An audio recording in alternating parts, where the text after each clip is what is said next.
Hello, welcome to the DecisionWise Engaging People podcast. My name is Charles Rogel. I'm a consultant here at DecisionWise, and I'll be moderating our podcast today. Our guest today is Dan Hoops. Hello, everybody. Dan is one of our principal consultants here at DecisionWise, and the topic that we're going to be addressing today is recognition, how managers can better recognize their employees, good strategies for recognizing, good practices, things like that. So jumping into the topic here, Dan, how do you think about recognition? When I think about recognition, it may be a bias of mine, but I think everybody wants to be recognized at some point for something that they've done, some great outcome, or their high performance. So when I think of recognition, it's an acknowledgement of something that's been done good. Yeah. You've been productive. And when I think about the definition of that, and I'm sure we'll get into it a little bit later, but for me it's important, and why I think about it is we all like to feel validated. Yeah. And if we think about our engagement model, meaning autonomy, growth, impact, and connection, the other way that I think about it is we don't know if we're having impact unless somebody in some way is giving us some recognition.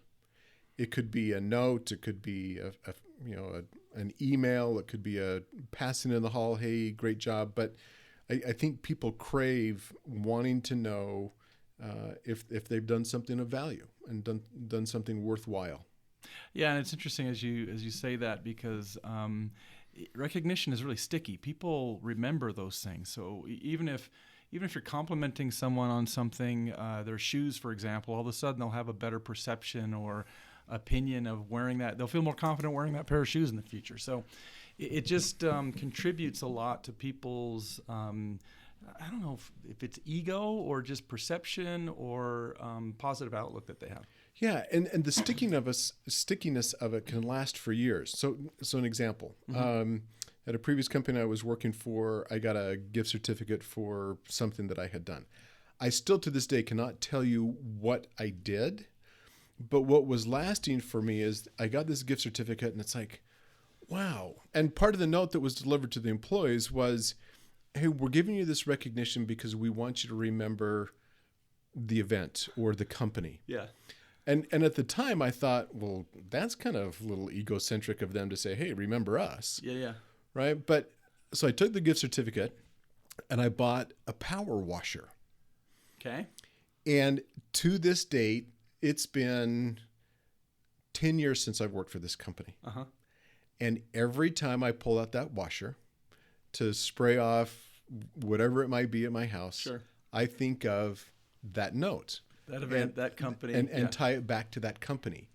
And it brings back really good memories. Mm-hmm. It's like, oh, I did something good. You're always smiling when you're power washing and stuff. I do. Yeah. And even though it's breaking down now and getting old, when I still pull it out, it's like, I had this great experience at this company.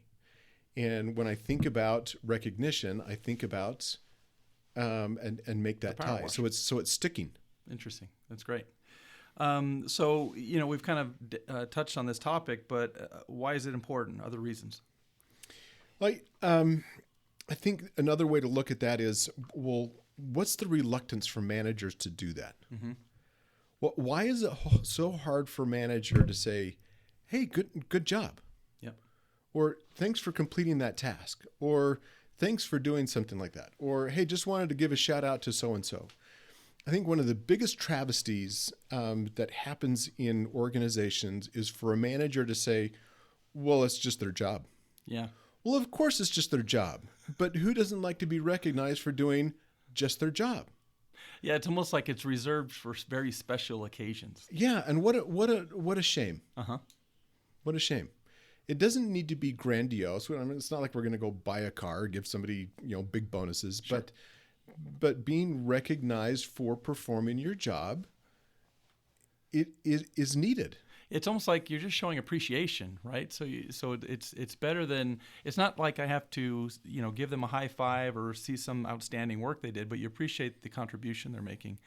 Sometimes I think managers might get hung up on that because they don't want to create a perception with an employee that if I recognize them all the time and tell them what a great job they're doing, all of a sudden when year-end bonuses are coming around, then I've got they're going to expect that they'll get a better bonus, or it has tie-ins to other factors that I don't want to mess up. Yeah, which I think is a limiting mindset. Yeah. If I recognize somebody for the great things that they're doing, I think it increases their discretionary effort. Yeah, exactly. They're more highly engaged.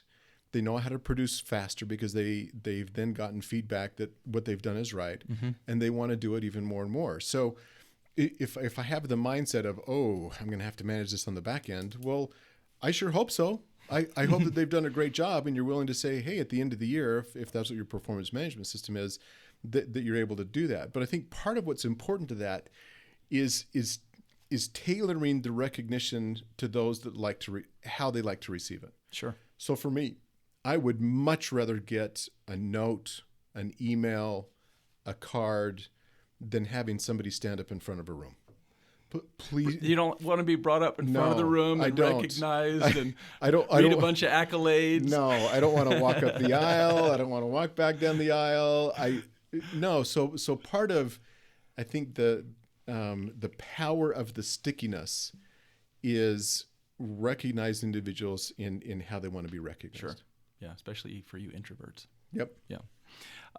So other positive outcomes that you've seen as a result of someone being recognized, what kind of good does it do? You know, it's interesting. I was working in an organization in an OD role, and we were teaching performance management. We were rolling out a new performance management system, and we wanted to help people understand the power of feedback and recognition. Okay. So we were performing these experiments and in our training sessions. And we would have 4 people leave the room, and they would enter back one at a time and perform a simple task. Turn on a light switch, flipping a page of paper, whatever it may be. Well, the first person that walked in would only get reinforcing feedback when they were moving towards accomplishing the task. If they were moving away from accomplishing the task, it was completely silent. So you're getting warmer. You're getting warmer. Good job. You're heading in the right direction type of statements. Okay. The second person that would walk in got only corrective feedback. Oh, why are you going in the wrong direction? Can't you do it right? And sure. and until they would, and then if they were going towards accomplishing the task, again, complete silence. So just the opposite. Okay. The third person that would walk into the room was completely silent. We would ignore them. We wouldn't even acknowledge that they were there, and they would flounder. Okay. And then obviously the fourth one is we would do both corrective and reinforcing, and we would time these. And consistent with our hypothesis, those that got both the corrective and reinforcing feedback almost always performed the task the fastest. Sure. But for those that got no feedback at all, or no recognition, no acknowledgement of them accomplishing a task, I saw some of the most bizarre behaviors that I have ever seen in an organization. I had a senior vice president of this company walk over to the counter, unscrew the lid of the coffee pot, and was literally ready to pour it on somebody just so he could get a reaction. I had another vice president take off his shoe and hold it up in front of somebody's nose so he could get a reaction. So were they told they would get some direction when they came in, or no? They were just told you just have to go find a task. You complete the task. I had people leave the room crying because they were so upset within that 2-minute window of period of time that people were ignoring them because they weren't getting feedback. Oh my gosh. Well, for me, it was really insightful on, well, why is it important and what are the outcomes? We want people to succeed. Why wouldn't we want them to succeed? Yeah. And recognizing those acknowledgments or acknowledging those accomplishments, I think, is a key to that recognition, and helping them know, you're valued. So a couple of follow-up questions in terms of the mechanics here that work best. How often and in what way? How do you kind of phrase it? What do we want to recognize? I've heard, behavior or the outcomes or, intelligent, their character. What works best? Let me give you a couple examples. So one time when I was working in an organization, I was leading a department. We had about 13 people on the team. And I could tell from previous conversations that they were just starving for some type of acknowledgement that what they were doing was worthwhile. Yeah. So we actually implemented what we called the appreciation chair. Oh boy. And on everybody's birthday, we would get a big conference room up on the second floor, and we'd bring in cake. We would have the dessert of their choice, but we put a chair in the middle of the room. They would have to wear a little crown. Oh, geez. And we went around the room, and everybody had to say one thing that they appreciated about this person. And did you enjoy this experience too as an introvert? Or no, but I had to do it. Okay. But what was interesting is I was talking to one of the members of the team, and they were like, I don't want to do this, and I'm like, just do it for 10 minutes. It'll be fun. Mm-hmm. Back and forth. No, I don't want to do it. Yes, please do it. And I was talking to them a couple days after we had done the appreciation chair. Yeah. Said, so what was it like? Because he had sat there. He was one. Yeah, this person had sat there for the first time. Okay. And their response back to me was so insightful. They said, I've been on a high for 2 days. No way. I don't even get this at home. Right. And I thought, wow, you don't even get this from your spouse or from your children. It's just, that's my responsibilities. But nobody acknowledged that. So it's a reverse roast. Yeah, I love their statements like, I've been on a high for 2 days. Wow, really impactful. Yeah. So that's why I think it's important, and that's how I've seen it. Okay. How often should a manager expect to give feedback to people? Daily, weekly? If needed. Okay. You think of the sports analogy, we have a 30-second timeout. Mm-hmm. We have a 1-minute timeout. We have halftime.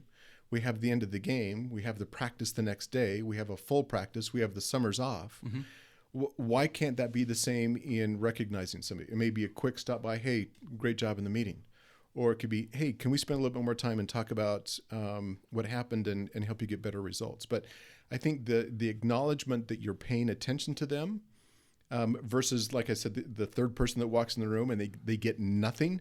So they make up in their own mind of what's going on. Yeah, their own story. I don't know that I've ever worked with anybody that has given anybody too much recognition. Right. There's no upper limit. I don't think there's a... Oh, I've given you the 10 for the year, so thanks for coming. So what are maybe some best practices in terms of what you're recognizing, like how you phrase it, couch it, what you're describing, things like that? Any advice in that area? Yeah, I think the last thing that I would say is make it genuine. Okay. I think you can bumble through the words and the process and the actual execution of the recognition, but it's coming if the intent is genuine. And I really want to acknowledge what you've done. It can be short, it can be frequent, but it needs to be impactful. Okay, great. Well, Dan, thank you very much. Thanks everyone for joining us, and we look forward to having you join us on a future episode. Thanks, everybody.